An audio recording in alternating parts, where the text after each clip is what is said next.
Okay, so what are you doing here in Nashville today? First and foremost, I know this is informal, but I've got a longtime friend and colleague by the name of George Thomas of EEOG. Very happy to see him. A lot of folks do not know this is actually my birthplace, Riverside Hospital. I am born in Nashville, but more importantly, we're here in unison to ask for the clemency.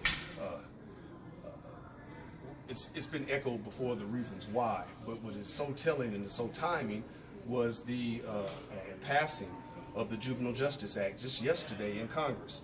We have a reenactment or a reauthorization or re-implementation of a bill that has not existed in 16 years. And what this bill's purpose is for juveniles not to be charged as adults. Now, this bill is sitting on President Trump's desk awaiting his signature into law.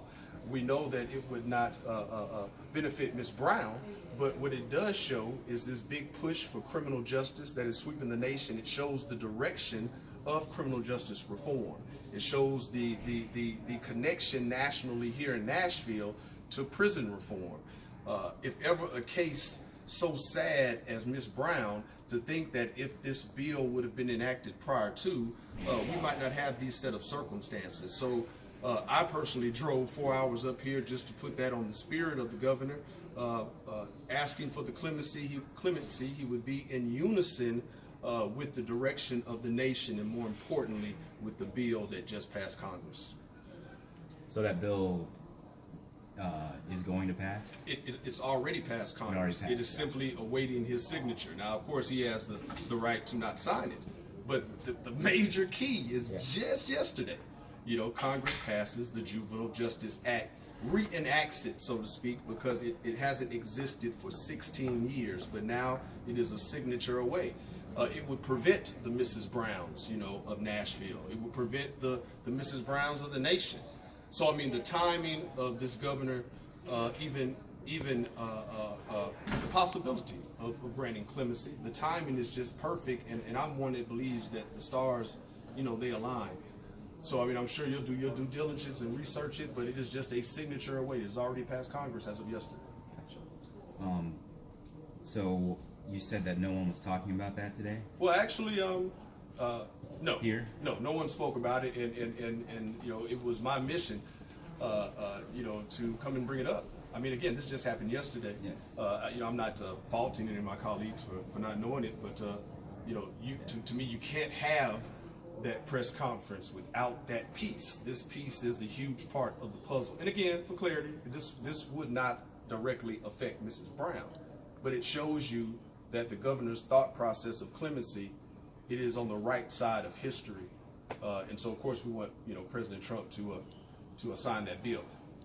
Children advocates are screaming victory that this bill passed Congress, just considering the administration and their predator type of rhetoric as it relates to juveniles. So for it to pass, it shows a victory. For it to pass, it shows no matter what this climate is, there is a willingness and a spirit, to rehabilitate our youth, not charge them as adults, give them 51 years, especially when they're victims of sex trafficking. How do you feel about the bill passing and everything? When I got word, and I have to be honest, my colleague, George Thomas, is the one that brought it to my attention in preparation for this press conference. When I heard about it, I just said, "Oh man, this is the reason why I'm traveling to Nashville." Again, it needs to be signed, but it has passed Congress, so that is a victory in itself. Senator Grassley is the one that's been pushing this bill, and again, it did exist, but it has not for 16 years. I mean, that's huge, man. And the state of Tennessee, the city of Nashville, man, would just fall right in unison, with the nation. One gentleman, one of your competitors here, said, well, yeah, but that's a national issue, and we deal with local issues. Well, duh. I mean, let's just be honest here. Yeah, but we bring national. Absolutely correct, and as national laws go, so go the nation. But the timing is just impeccable, man. And it's just it just needs to be said, and off the record or on, I really appreciate you and your network for even, you know, making sure that this is part of it, because it's so crucial. Yeah, totally. So you're leaving like right now? Man, I drove here literally 4 hours, got in a little bit late, and I'm literally turning around. You know, Gotcha. I came here specifically for that point. Okay. Well.